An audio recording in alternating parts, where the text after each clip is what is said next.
Picture this, a god who ruled with perfect wisdom, loved by all his people, only to be brutally betrayed by his own brother. Sounds like the plot of a twisted thriller, right? Well, welcome to ancient Egyptian mythology, where family drama reaches cosmic proportions. Meet Osiris, the green-skinned god who became ruler of the dead, father of pharaohs, and the ultimate symbol of resurrection. His story has everything: divine romance, sibling rivalry, magical resurrection, and a quest for justice that spans the afterlife. But Osiris wasn't just another mythological character collecting dust in ancient temples. His story shaped an entire civilization's understanding of life, death, and what comes after. For over 3,000 years, Egyptians looked to Osiris for hope that death wasn't the end, just a really long intermission. Talk about job security. And here's the kicker: his influence didn't stop at Egypt's borders. This green god's story of death and rebirth echoed through Greek mysteries, Roman cults, and even influenced early Christianity. So buckle up for a journey through divine kingdoms, brutal betrayals, and magical resurrections.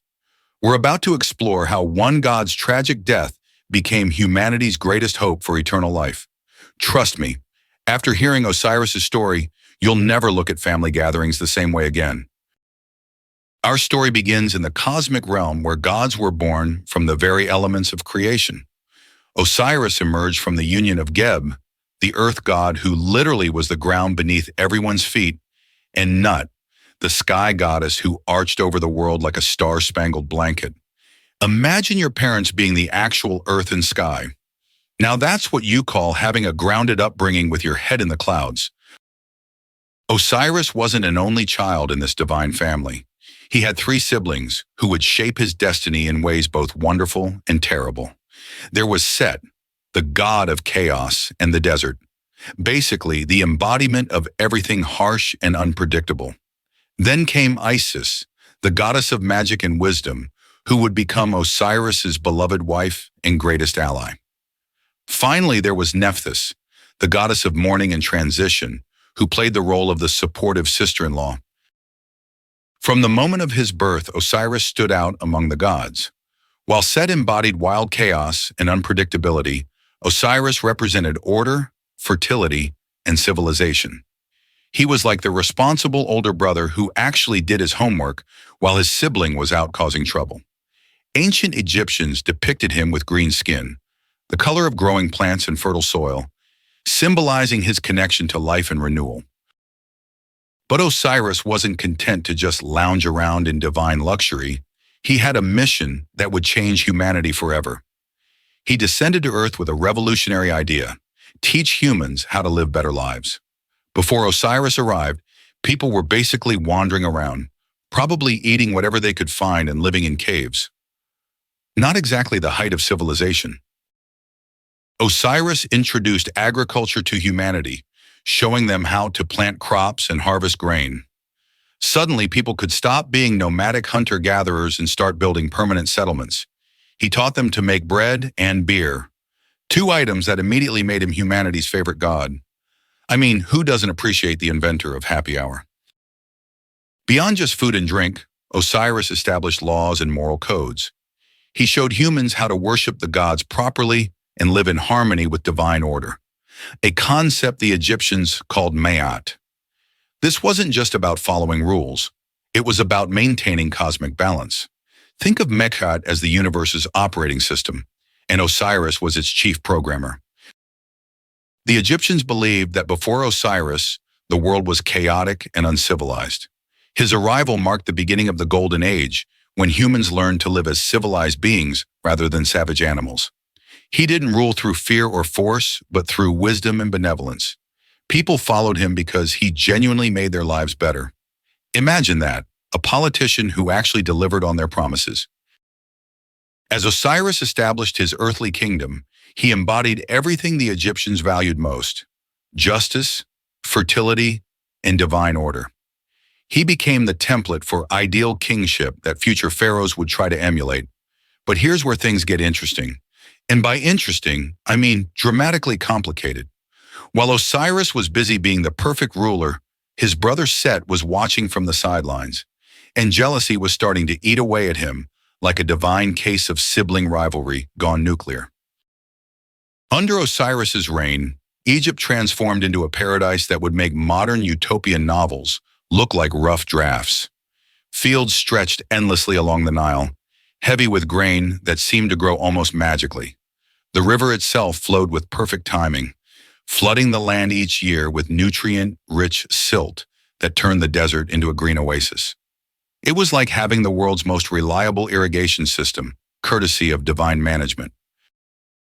Osiris didn't rule alone in this golden age. His wife Isis stood beside him as the perfect divine partner. Think of them as the ultimate power couple, but with actual godly powers. Isis brought her mastery of magic and healing to complement Osiris's gifts of agriculture and law.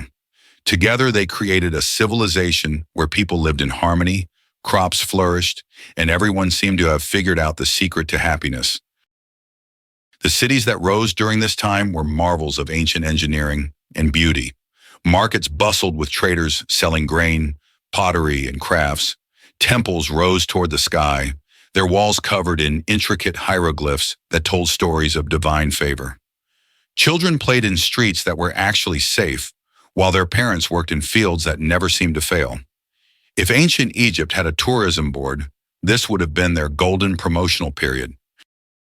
But it wasn't just about material prosperity. Cyrus established a system of justice that actually worked. Judges made fair decisions, criminals faced appropriate consequences, and disputes were settled through reason rather than violence. People trusted their leaders because those leaders genuinely cared about their well-being. Revolutionary concept, right? The agricultural innovations Osiris introduced went far beyond basic farming. He taught people to read the stars and predict the Nile's floods, turning agriculture into a science. Farmers learned to rotate crops, manage irrigation channels, and store surplus grain for lean years. Egypt became the ancient world's breadbasket, exporting food to neighboring regions while maintaining abundance at home. Isis contributed her own revolutionary ideas to their shared kingdom. She taught women the arts of weaving, medicine, and child rearing. Under her guidance, Egyptian women enjoyed more rights and freedoms than women in most other ancient cultures. She also developed healing practices that combined herbal medicine with magical rituals, basically becoming the world's first holistic healthcare provider. The divine couple's influence extended beyond practical matters into the realm of spirituality and culture. They established festivals that celebrated the cycles of nature, the harvest, and the renewal of life. These weren't just religious obligations, but genuine celebrations where communities came together to share food, music, and stories. Ancient Egyptians actually looked forward to their religious observances. Architecture flourished under their rule as people built not just functional structures, but beautiful ones. Temples became works of art, with columns that mimicked papyrus plants and walls that told visual stories of divine myths. Even ordinary homes featured decorative elements that reflected the prosperity and artistic sensibilities of the age. Trade networks expanded as Egypt's reputation for stability and prosperity spread. Merchants arrived from distant lands bringing exotic goods and new ideas. Gold, ivory, and precious stones flowed into Egyptian markets, while Egyptian grain, linen, and crafted goods traveled throughout the known world. Osiris had essentially created the ancient equivalent of an economic powerhouse. Yet beneath this idyllic surface, shadows were beginning to gather. Set, the god of chaos and storms, watched his brother's success with growing resentment. While Osiris basked in universal love and admiration, Set found himself increasingly marginalized and forgotten. The desert winds he controlled seemed harsh and unwelcome compared to the gentle breezes that blessed Osiris's fertile lands. And in the back of his mind, a dark plan was beginning to form, one that would shatter this golden age forever. But for now, the people of Egypt lived in blissful ignorance of the storm that was brewing in their divine family. The seeds of destruction were planted in the very soil of paradise. Set, god of chaos in the desert, had spent years watching his brother's success while his own domains, the harsh wastelands and violent storms, seemed increasingly irrelevant. Every temple built to honor Osiris, every harvest festival celebrating his gifts, every prayer of gratitude felt like a personal insult to Set. Jealousy wasn't just eating away at him, it was consuming him like a wildfire in dry grass. Set's resentment went deeper than simple sibling rivalry. In the cosmic order that Osiris represented, Set's role as chaos was necessary but never celebrated. People feared storms and droughts. They didn't throw parties for them. While Osiris got credit for life and fertility, Set was blamed for death and destruction. It's like being the universe's designated villain while your brother gets to be the hero. Not exactly a recipe for brotherly love. The breaking point came during one of Egypt's greatest festivals, celebrating the Nile's annual flood. As Osiris received praise and worship from thousands of grateful people, Set realized he couldn't take it anymore.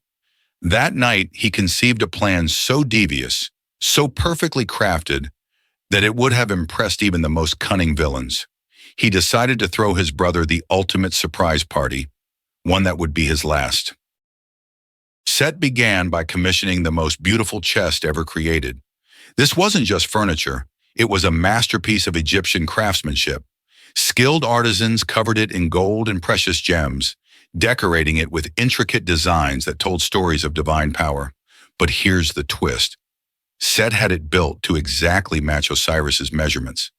It was like commissioning a custom-fitted trap disguised as the ultimate luxury item.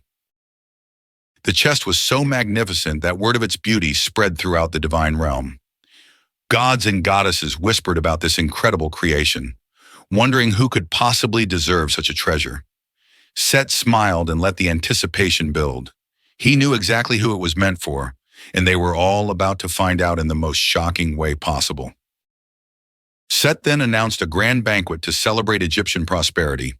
He invited not just the gods, but also 72 mortal conspirators who had their own reasons for resenting Osiris's perfect rule.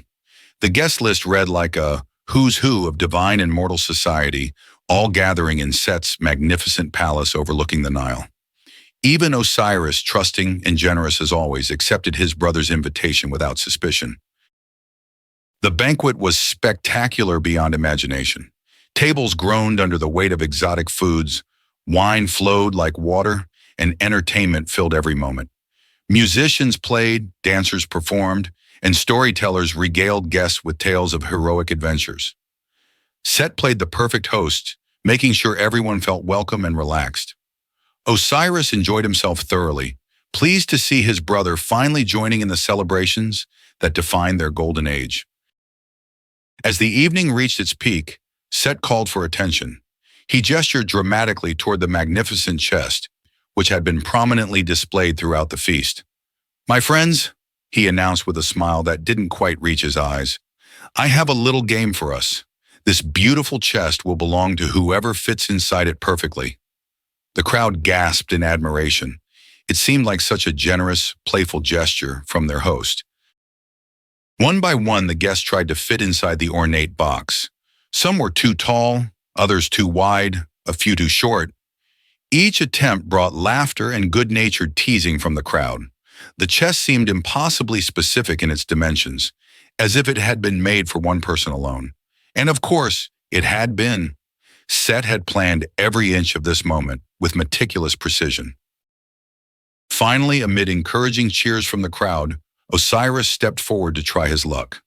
The moment he lay down inside the chest, it fit him perfectly, like it had been waiting for him all along.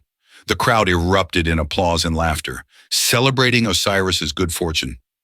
But their joy quickly turned to horror as Set's conspirators rushed forward and slammed the lid shut with a sound like thunder. Set's true nature exploded forth as he and his allies secured the chest with chains and molten lead. The beautiful golden box became a death trap, sealing Osiris inside with no hope of escape. The god who had brought life to the world was suffocating in darkness, betrayed by his own brother in front of a crowd that had moments before been celebrating with him. Talk about a party that took a dark turn. Without hesitation, Set and his conspirators hurled the sealed chest into the Nile. The river that had been Osiris's greatest blessing now became his tomb, carrying him away from the kingdom he had built and the people he had loved.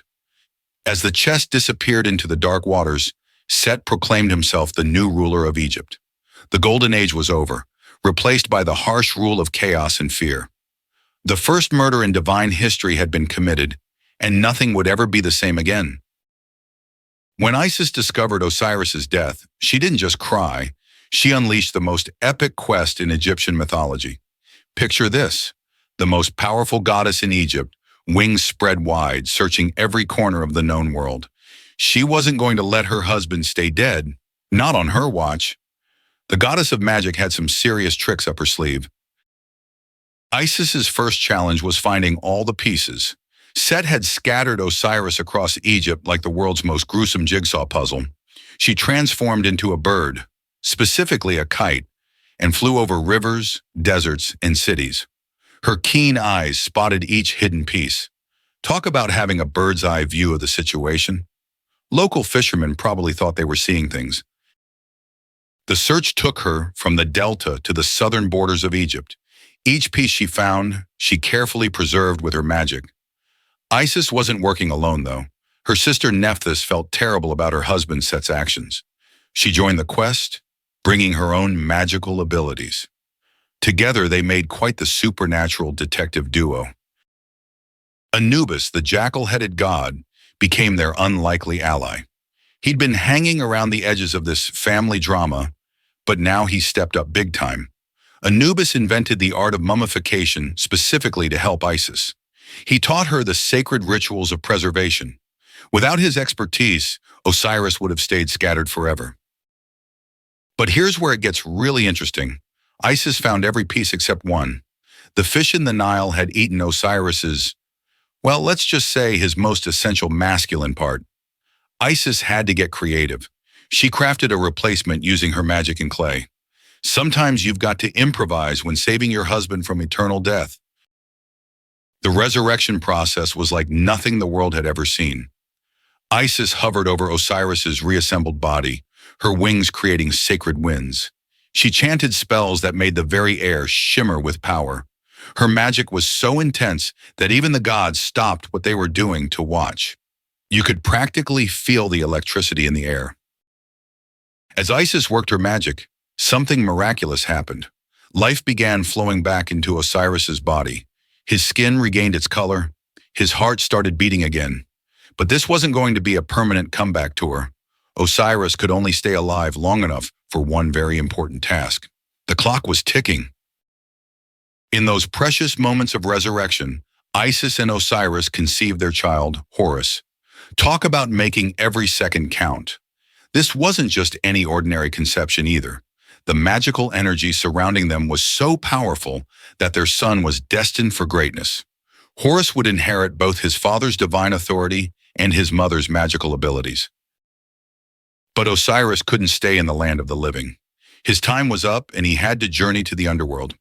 Before leaving, he promised Isis he would guide their son from beyond. Their goodbye was heartbreaking, the last kiss between the god of fertility and the goddess of magic. Even the Nile seemed to weep that day. Isis now faced single motherhood with a divine twist. She had to raise the future pharaoh while keeping him hidden from Set. She retreated to the marshes of the Nile Delta, where thick papyrus plants provided cover. There, she would nurture Horus until he was strong enough to reclaim his father's throne. No pressure, right?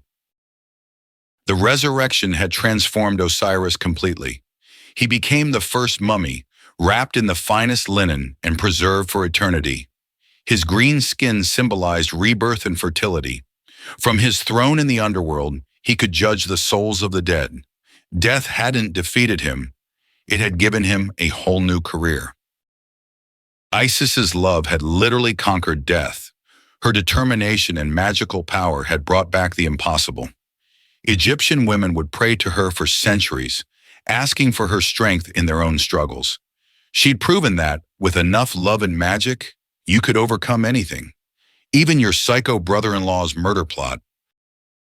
The whole resurrection story became the template for Egyptian beliefs about the afterlife. If Isis could bring back Osiris, then maybe death wasn't really the end. Maybe everyone could have a second chance. This hope would drive Egyptian civilization for thousands of years. Not bad for a day's work. So. But wait until you hear what Horus did when he grew up. This kid was about to start the ultimate revenge story. And Osiris? He was just getting started in his new role as the underworld's top judge. The family drama was far from over. Osiris's new job came with quite the career change. Gone were the days of ruling sunny Egypt. Now he presided over the underworld's court system. Picture the ultimate judge, sitting on a throne in a vast hall filled with the souls of the dead. His green skin glowed in the eternal twilight. Every soul that died had to face him for the final verdict. No appeals court in this system. The underworld wasn't some dark, scary place like you might imagine. Under Osiris's rule, it became a reflection of the perfect Egypt he'd once governed. There were fields of reeds where blessed souls could farm forever. Rivers flowed with crystal clear water. The sun god Ra visited daily on his journey through the night. It was basically ancient Egypt's version of paradise, complete with eternal vacation vibes. Osiris didn't judge souls alone. He had a whole supernatural court system set up.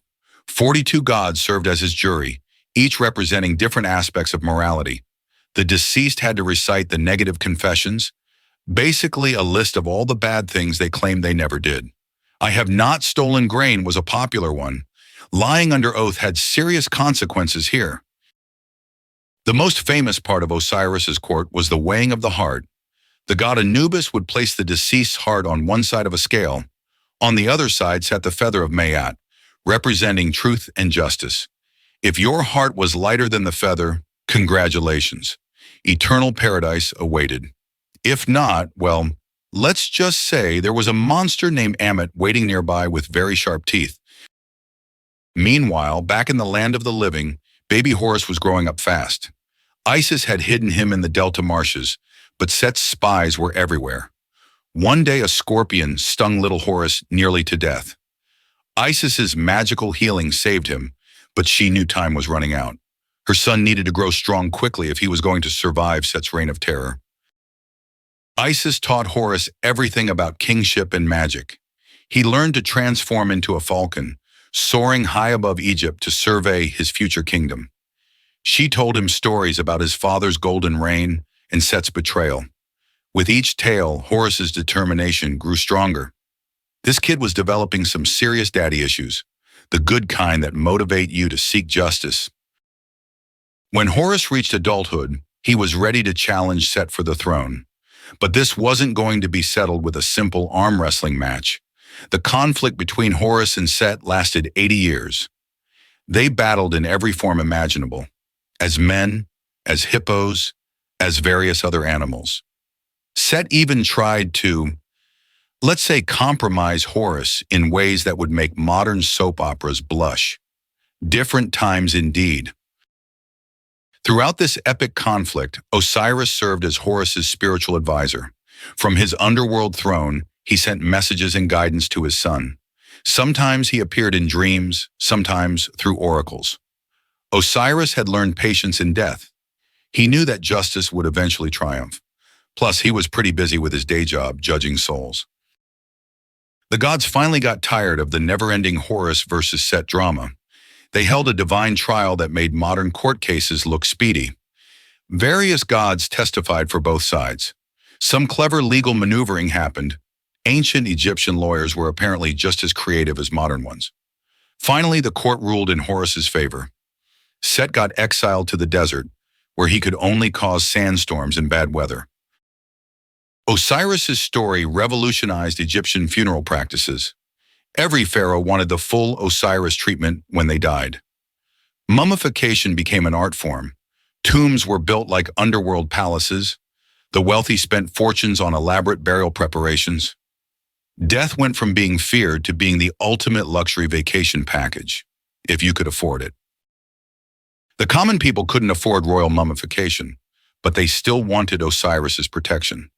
They created small figurines called shabtis to serve them in the afterlife. They painted scenes from Osiris's story on their coffins. Even a simple farmer could hope for resurrection if they lived a good life. Osiris had democratized death. Everyone deserved a chance at eternal happiness. But Osiris's influence was just getting started. His story would spread far beyond Egypt's borders, inspiring other cultures and religions. The idea of a god who dies and comes back to life was about to become a major theme in human civilization. You might recognize some similar stories from other traditions. Resurrection myths have serious staying power. Osiris wasn't just a mythological figure, he was the superstar of ancient Egyptian religion. Every major city had temples dedicated to him. His main cult center was Abydos, which became ancient Egypt's most sacred pilgrimage site. Egyptians would travel hundreds of miles just to leave offerings at his shrine. Think of it as the ancient world's version of a religious road trip, complete with souvenir shopping. The annual Osiris mysteries were like ancient Egypt's biggest festival. These weren't just religious ceremonies. They were full theatrical productions that lasted for days. Priests would reenact Osiris's death, dismemberment, and resurrection, using elaborate costumes and props. The whole community participated, from pharaoh to farmer. It was part religious service, part Broadway show, with way more audience participation. The Djed pillar became Osiris's signature symbol. This tall column with horizontal bars represented his backbone, literally the spine that held up the world. Pharaohs wore Djed amulets for strength. Temples featured massive Djed columns in their architecture. Even today, you can spot this symbol in Egyptian art. It's like ancient Egypt's version of a logo that never went out of style. Osiris's connection to the Nile's annual flood made him essential to Egyptian survival.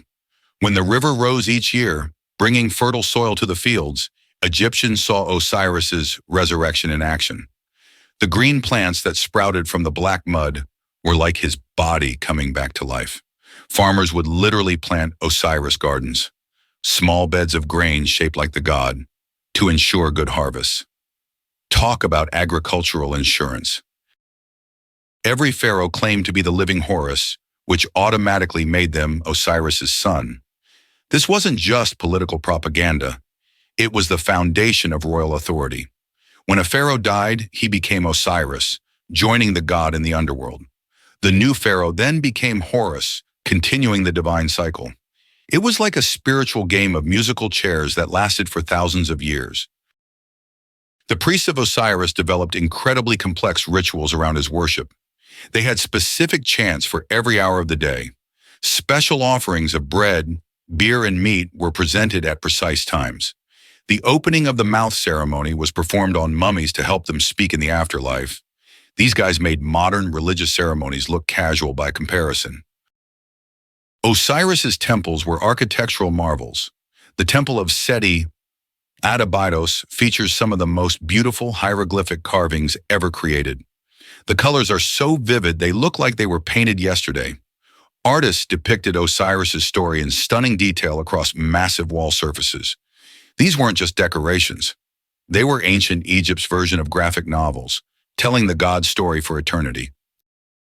Women especially connected with Osiris through his relationship with Isis. Their love story became the template for ideal marriage. Egyptian couples would invoke their names during wedding ceremonies. Pregnant women prayed to Isis for protection, remembering how she hid baby Horus from danger. The divine family represented everything Egyptians valued: loyalty, love, and the triumph of good over evil. The wealthy competed to build the most elaborate tombs near Osiris's sacred sites. These weren't just burial places. They were eternal homes designed to impress the god of the dead. Some tombs had multiple chambers, painted walls, and enough supplies to last several lifetimes. Rich Egyptians basically tried to take it all with them, and Osiris was their hoped-for landlord in the afterlife. Even Egyptian medicine incorporated Osiris's story. Doctors used his myth to explain healing and recovery. They saw illness as a kind of temporary death that could be overcome with the right treatment. Medical papyri contain spells invoking Osiris's resurrection power. Ancient Egyptian physicians were apparently the first to combine medicine with mythology, and it seemed to work pretty well for them. Here's where things get really fascinating. Osiris didn't stay put in Egypt. His story spread across the ancient Mediterranean like wildfire. Greek and Roman traders brought tales of this death-defying god back home. Soon, Osiris temples popped up in places like Athens and Rome. Talk about going viral before the internet existed. The Greeks couldn't resist adding their own spin to Osiris's story. They saw striking similarities between him and their own gods. Dionysus, the wine god who also died and came back to life, suddenly seemed like Osiris's Greek cousin. Adonis, another resurrection hero, got the same treatment. Ancient people loved their resurrection stories. Apparently, coming back from the dead never goes out of style. But wait, there's more. Early Christians noticed something familiar about Osiris's tale. A divine figure who dies, gets resurrected, and offers eternal life to followers? Sound familiar? Scholars have debated for centuries whether Osiris influenced Christian theology. The parallels are undeniable. Death, resurrection, judgment of souls, and promises of afterlife. Even if the connection isn't direct, both stories tap into humanity's deepest hopes about conquering death. Archaeological evidence tells an amazing story of cultural mixing. Excavations across the Mediterranean reveal Osiris statues in Roman villas and Greek temples. Papyrus scrolls from Alexandria show Egyptian priests teaching Osiris mysteries to foreign students. One fascinating discovery in Pompeii showed an Osiris shrine right next to a Roman household altar. Ancient people weren't picky about their gods. If Osiris worked, they welcomed him in. The mystery religions of the Greco-Roman world absolutely loved Osiris. These secret cults promised initiates special knowledge about death and rebirth. The Osiris mysteries became incredibly popular among Romans, seeking spiritual meaning beyond traditional state religion.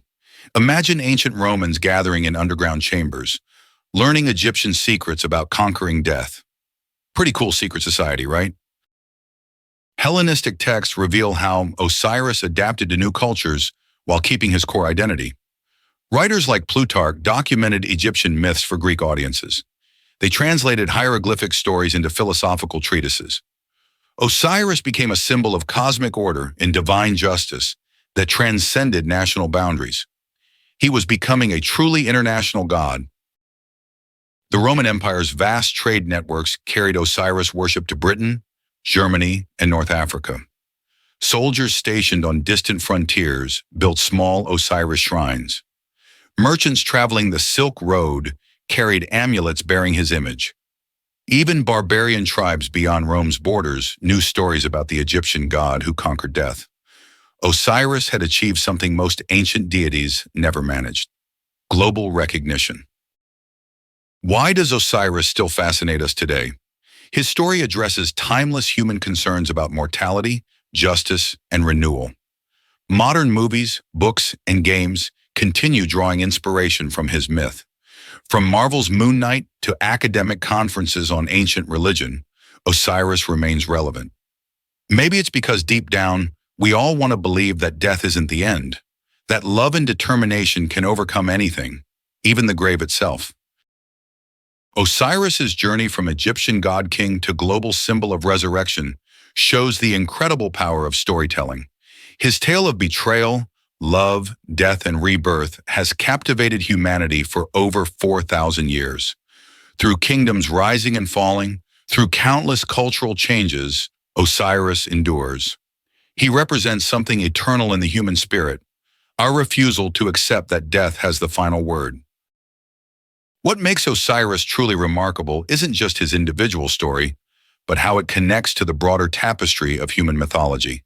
His influence echoes through Greek mysteries, Roman religion, and even modern spiritual movements.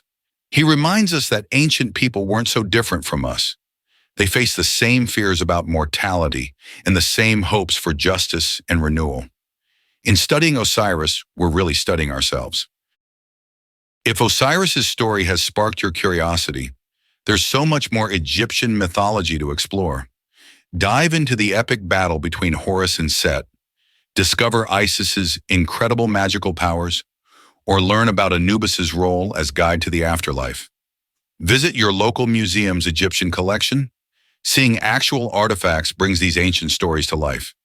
Many museums now offer virtual tours where you can explore tomb paintings and read hieroglyphic accounts of Osiris's adventures.